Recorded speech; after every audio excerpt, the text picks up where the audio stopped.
Hello friend, आज हम आपको 8 सौभाग्यवती व्रत कथा सुनाने जा रहे हैं। तो चलिए प्रेम से, श्रद्धा भक्ति भाव से इस कथा का श्रवण करते हैं। अश्विनी मास के शुक्ल पक्ष की पड़वा के दिन यह व्रत किया जाता है। इसे अबोली पड़वा या 8 सौभाग्यवती व्रत कहा जाता है, क्योंकि इस दिन पूजा करने वाली बालिका या महिला बिना बोले पूजा करती हैं और कथा कहानी सुनती हैं और फिर खाना खाती हैं। यह व्रत 9 वर्ष के लिए किया जाता है। इस व्रत को 8 सौभाग्यवती व्रत भी कहा जाता है, क्योंकि यह व्रत करने से स्त्रियों के सौभाग्य में वृद्धि होती है। इसमें 90 वर्ष विवाह के पश्चात उद्यापन करके 9 महिलाओं को खाना खिलाया जाता है और उन्हें सुहाग सामग्री दी जाती है। इस व्रत में मिट्टी के शिव जी माता पार्वती बनाकर उनकी पूजा की जाती है। 9 मीठी पूरी 9 खाजे बनाकर चढ़ाए जाते हैं, जिन्हें बाद में ब्राह्मण को या गौरनी को दे दिया जाता है। तो श्रद्धा भक्ति से आइए इस कथा का श्रवण करते हैं। पुराने समय में राजा हिमाचल के 2 पुत्रियां थी, राणा दे और गौरा। जब राणा दे और गौरा दे बड़ी हुई तो एक दिन राजा हिमाचल ने अपनी दोनों पुत्रियों को बुलाकर पूछा कि आप तप करोगे या वर करोगे। तो राणा दे ने कहा कि मैं वर करूंगी, जबकि गौरा दे ने कहा कि मैं तप करूंगी। तो राजा हिमाचल गौरा दे से बोले कि आप भी वर कर लो, तप भंग हो जाएगा, पर गौरा दे नहीं मानी। अब राजा हिमाचल ने गौरा दे को तप करने से मना कर दिया और इधर राणा दे का धूमधाम से विवाह कर दिया। भगवान सूर्य के साथ उनका विवाह हुआ। राजा के तप करने की आज्ञा नहीं देने पर एक दिन गौरा दे अपनी एक दासी, जो उनकी सहेली थी,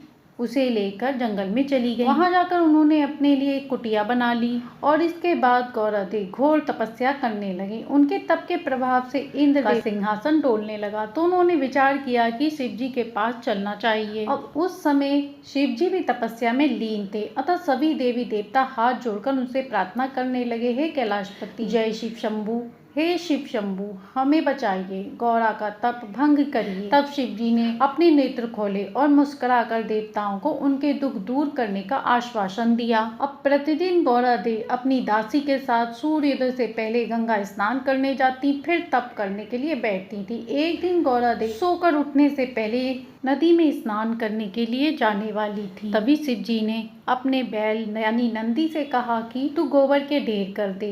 नंदी ने वैसा ही किया। अब जब सवेरे सवेरे गौरा दे स्नान को जाने लगी तो उन्होंने रास्ते में गोबर देखा। दासी से गोबर साफ करने के लिए कहा। उधर नदी के रास्ते में शिव जी मुंदड़ी बनकर पड़ गए। मुंदड़ी मतलब अंगूठी। जब दासी की निगाह मुंदड़ी पर पड़ी तो उसने पार्वती जी से कहा, कितनी सुंदर मुंदड़ी है, आप इसे उठा लो। तब पार्वती जी ने कहा, तू ही उठा ले। जब दासी मुंदड़ी उठाने लगी तो मुंदड़ी दूर दूर जा रही थी। तो दासी बोली, ये मेरे हाथ नहीं आ रही है, आप ही से उठाओ। जैसे ही पार्वती जी ने मुंदड़ी उठाने झुकी, उन्हें उसमें से शिव जी का स्वरूप दिखाई दिया।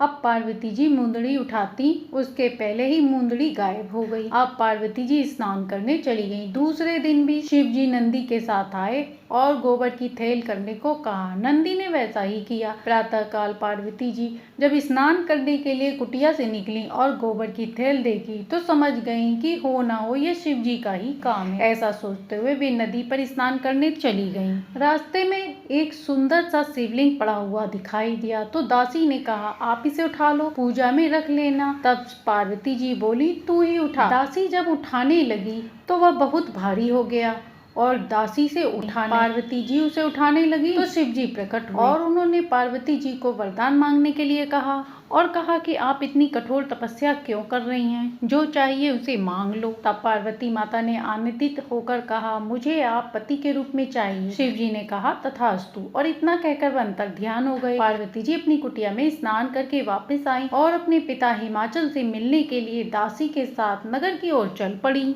उधर उनके पिताजी भी उन्हें ढूंढ रहे थे। दोनों रास्ते में मिल जाते हैं। मिलने पर पार्वती जी उन्हें बताती हैं कि पिताजी, मेरी तपस्या सफल हुई है, मुझे शिव जी ने दर्शन दिए हैं और वरदान में मैंने उन्हें पति के रूप में मांग लिया है, अतः अब आप मेरा विवाह शिव जी से करा दीजिए। तब राजा हिमाचल ने पार्वती जी से कहा, पुत्री, उस जोगी से विवाह करने की क्या जरूरत है, उसके न घर है न परिवार है, वह न कपड़े पहनता है न धूनी रमाकर कैलाश पर्वत पर बैठा रहता है। भूत पिशाच उसके गढ़ हैं, भांग धतूरा खाता है, गले में नाग लिपटा हुआ रहता है, मुंड की माला गले में धारण करता है। ऐसे पति के साथ तू कैसे रहेगी? तेरा विवाह मैं उनकी जगह विष्णु जी के साथ कर देता हूँ। पर पार्वती जी जिद करने लग गई कि मैंने उन्हें अपना पति मान लिया है और मैं अपनी प्रतिज्ञा पर अटल हूँ, मुझे शिव जी से ही विवाह करना है। तो राजा हिमाचल कैलाश पर्वत पर जाकर शिव जी से अपनी बेटी से विवाह करने का आग्रह करते हैं और फागुन मास की कृष्ण पक्ष की 14 को उनका विवाह तय करते हैं। इसके बाद राजा हिमाचल अपने राज में आकर विवाह की तैयारी करने लगते हैं, परंतु शिव जी के वहाँ कैलाश में कोई तैयारी नहीं चलती। सिर्फ सब गण नंदी भूत पिशाच बारात में जाने की बात करते हैं। शिव जी के विवाह संस्कार कौन कराए, कौन हल्दी मेहंदी लगाए, क्योंकि उनके घर में कोई महिला तो है नहीं जो ये सारे कार्य करे।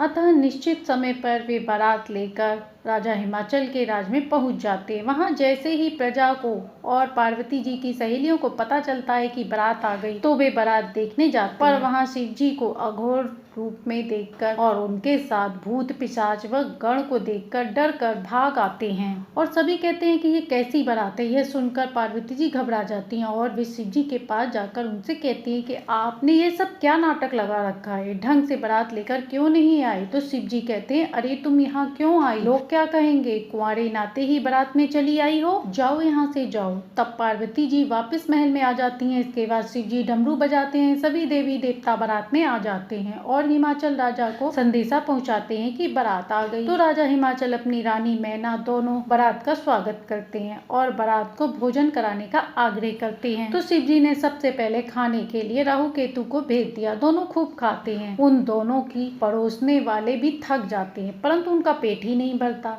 सब भोजन परोसने वाले उनसे कहते हैं कि आप भोजन भंडारे में ही बैठकर भोजन कर लो। तो वे भंडारे में बैठकर सारा भोजन चट कर जाते हैं। अब जैसे ही राजा हिमाचल आते हैं और देखते हैं कि वे भोजन सारा समाप्त हो गया है, तो वे चिंतित हो जाते हैं कि दो व्यक्तियों ने इतना सारा भोजन कर लिया, तो मैं पूरी बारात को क्या खिलाऊंगा, और यह सोचते ही वे मूर्छित हो जाते हैं। तब वापस पार्वती जी शिव जी के पास आती हैं और कहती हैं कि महाराज आप ये सब क्या कर रहे हैं, और कहती हैं कि मेरे पिताजी इस बात से मूर्छित हो गए हैं। तब शिव जी कहने लगी, तुम्हें मना किया था कि बारात में मत आना, फिर भी तुम चली आई। तब पार्वती जी कहती हैं कि मैं कैसे नहीं आती, आप तो संकट पर संकट खड़े कर रहे हैं। आपके दोनों बारातियों ने सारा भंडार भोजन खा लिया, इसके बाद मेरे पिताजी मूर्छित हो गए। तब शिव जी कहते हैं, कौन कहता है भंडार खा लिए, जाओ देखो भंडार भरे हुए हैं और अब मत आना। तब पार्वती जी कहती हैं कि अब आप भी कोई गड़बड़ मत करना। इतना कहकर पार्वती जी घर चली जाती हैं और भंडार को देखती हैं तो वहाँ अनेक प्रकार के व्यंजन फिर से भरे होते हैं। तब पार्वती जी अपने पिता को उठाती हैं और अपने पिताजी से कहती हैं कि पिताजी उठिए, चिंता मत करिए,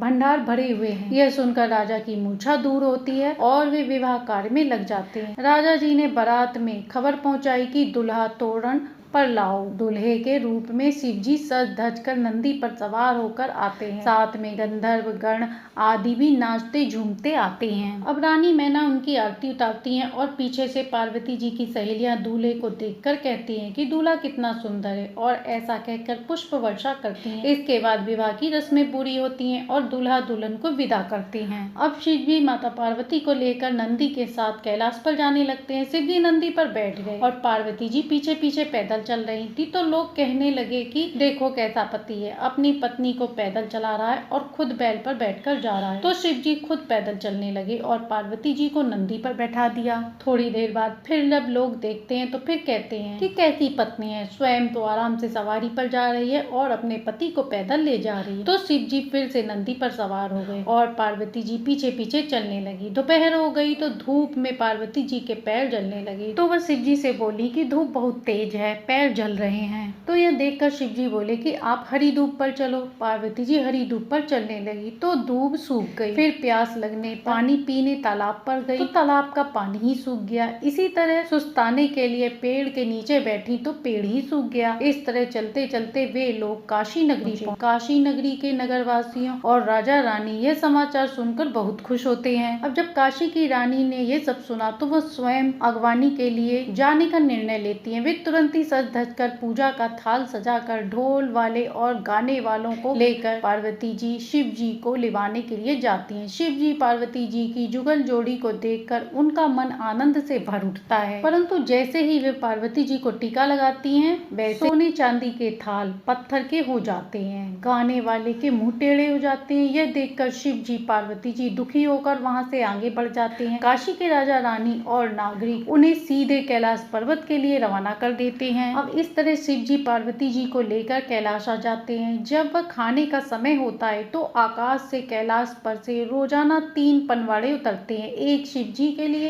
एक माता पार्वती का और एक नंदी जी का। शिव जी और नंदी तो आराम से खाना खा लेते हैं, परंतु जैसे ही पार्वती माता खाना खाने बैठती हैं उनकी पत्तल में कीड़े चलने लगते हैं। इस तरह कई दिन बीत गए। एक दिन उनके पिता हिमाचल उन्हें लेने आए तो उन्होंने देखा कि उस दिन 4 पनवाड़े आकाश से उतरे। तो शिव जी, राजा हिमाचल और नंदी ने तीनों पनवाड़े से खाना खा लिया, परंतु पार्वती जी जैसे ही जीमने बैठी उनकी पत्तल में कीड़े चलने लगे। राजा हिमाचल यह देखकर बहुत दुखी हुए। अब पार्वती जी को लेकर हिमाचल अपने घर आ गए। वहाँ राणा देवी आई हुई थी। जब दोनों बहनें साथ में एक ही थाली में जीमने लगी तो एक ही पत्तल में राणा दे की तरफ खाना अच्छा था और गौरा दे की तरफ कीड़े चलने लगे। तो गौरा दे ने देखा और पूछा कि बहन ये क्या? तो पार्वती जी बोली कि मुझे तो ऐसे ही 12 महीने हो गए हैं। तब राणा दे ने कहा कि बहन तू मेरे साथ चल, तेरे जीजा इसका इलाज बताएंगे। अब राणा दे पार्वती जी को लेकर अपने साथ अपने घर आ जाती हैं। अगले दिन जब सूर्य नारायण भगवान अपना रथ लेकर पृथ्वी पर जाने लगे तो पार्वती जी ने उनके रथ का पाया पकड़ लिया। तो सूर्य नारायण बोले, कौन दुष्ट पापी जिसने मेरे रथ का पाया पकड़ लिया? मुझे जाने दो, दुनिया मेरा इंतजार कर रही है। तब पार्वती जी बोली कि मैं हूँ पार्वती, मैं साल भर से जीमने बैठती हूँ तो मेरे पत्तल में कीड़े चलने लगते हैं। तब सूर्य नारायण भगवान ने उन्हें एक मुट्ठी जौ और काले तिल लाने को कहा। अगले दिन जब पार्वती जी जौ और काले तिल लेकर उनके पास पहुंची तो वे उनके सिर पर से जौ और काले तिल रखते हैं तो वो देखते हैं कि सारे तिल जो बिखर जाते हैं। तब सूर्य नारायण भगवान कहते हैं कि आपने जो भी व्रत किए या तो अधूरे किए